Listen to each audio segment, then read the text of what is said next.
Good afternoon, teachers. Welcome to this platform. This is day 2 of PHONICS Workshop.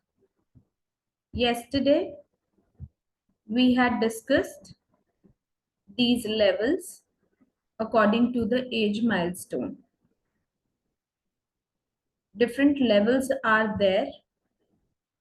Along with that, I have mentioned the age milestone as well, so that you will be able to understand for which age group you have to follow which level phase of jollyphonics.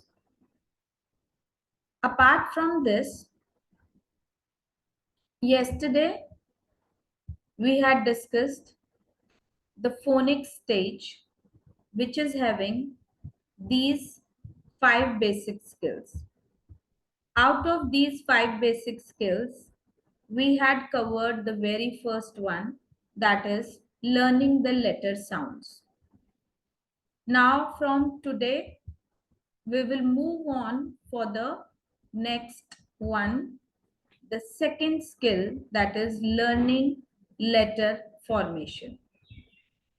Now it is very clear, teachers, that first of all we go for sounds and then we go for the letter formation as per the hierarchy of the skills. It is very important that the child hold their pencil in the correct way, and that is what called pincer grip. The grip is the same for both left and right handed children.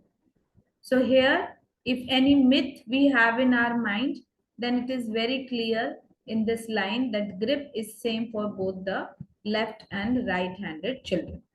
Pencil should be held in the tripod grip between the thumb and first two fingers, as it is clear in the picture as well. If a child holds starts incorrectly, it is very difficult to correct later on. So yes, we by reinforcement do this. We help the children to make good grip. We guide the children accordingly. Child needs to form each letter the correct way.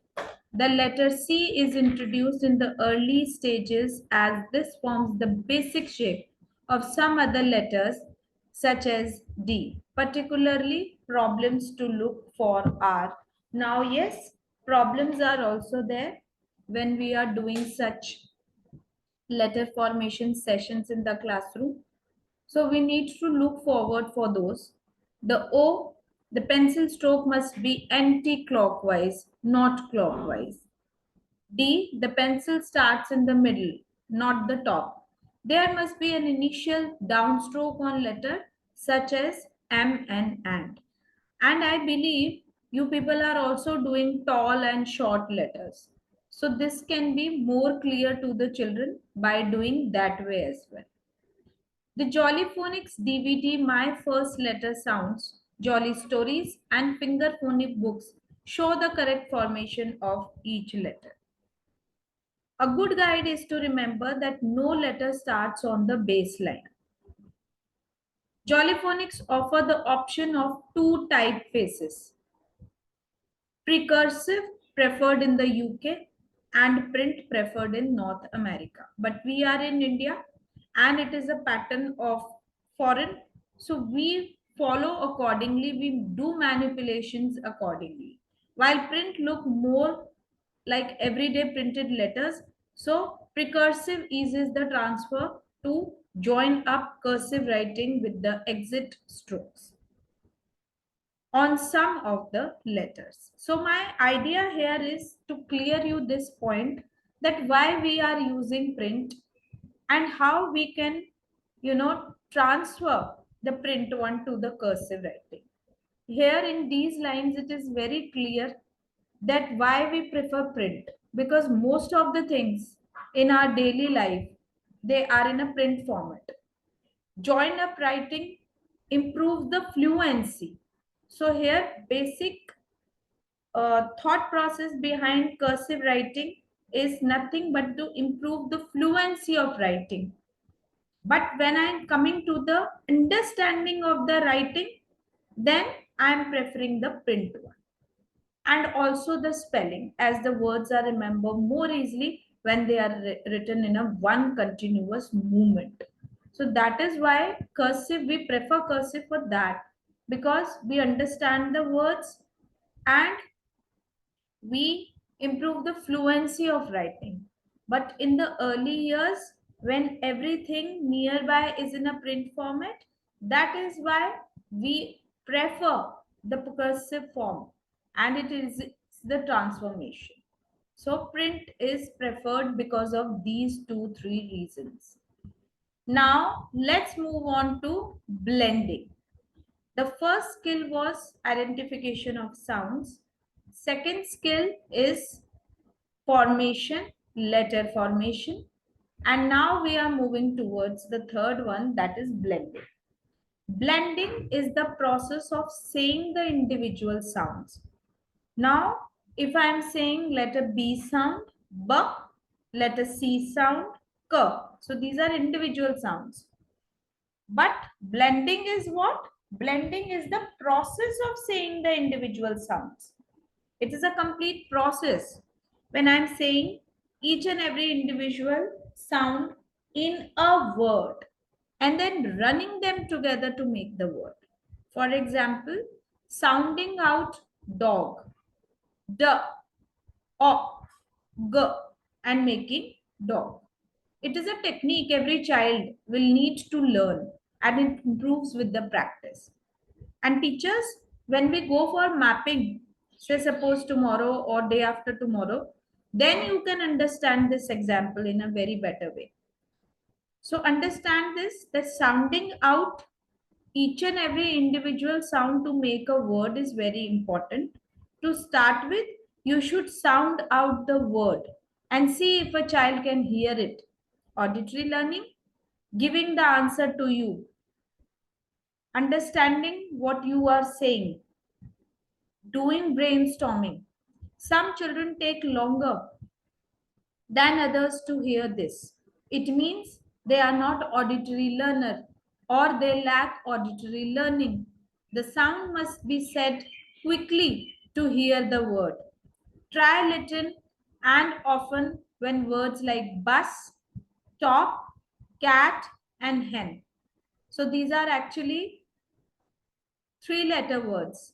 So when I'm talking about three-letter words, it is easy for children to make the sound, to understand the sound, and then speak them in a running manner together to make the word. It is easier if the first said It is easier if the first sound is said slightly louder. Yes, it is a logic. It is having a logic that if I am speaking loud and then I am speaking the family, say suppose slow, then the children are relating accordingly. There are list of suitable words in the phonic handbook also. I can provide you that as well. Remember that some sounds, digraphs, are represented by two letters such as SH, that is sh. S is individually having sound and H is having individually sound, but when they are coming together, when they are getting friends, it's completely having a different sound. Children should sound out the digraph sh, not the individual letters s and. So we need to understand this when we are teaching them digraph sounds. We need to understand that they are not taking it individual ones. Make them understand now these two are friends together, and when they are getting friends together, their sound is all together, it get changes and it will be a one mingle up sound. With the practice, they will be able to blend the digraph as one sound in a word. So a word like rain should be sounded out r, a, and feet as e, t. So here, two-letter sound coming all together. It's the same we will do in mapping also. And this is difficult to begin with the and take practice too. So make children understand that for two letter, say suppose for two letter sounds, they have to make them get friends together. They should understand that when they get friends together, their sound will get changed. You will find it helpful to be able to distinguish between a blend such as t and digraph such as sh. In a blend, the two sound s and t can each be heard. Here I can hear both letter S and letter T sound. In a digraph, this is not so. It is not possible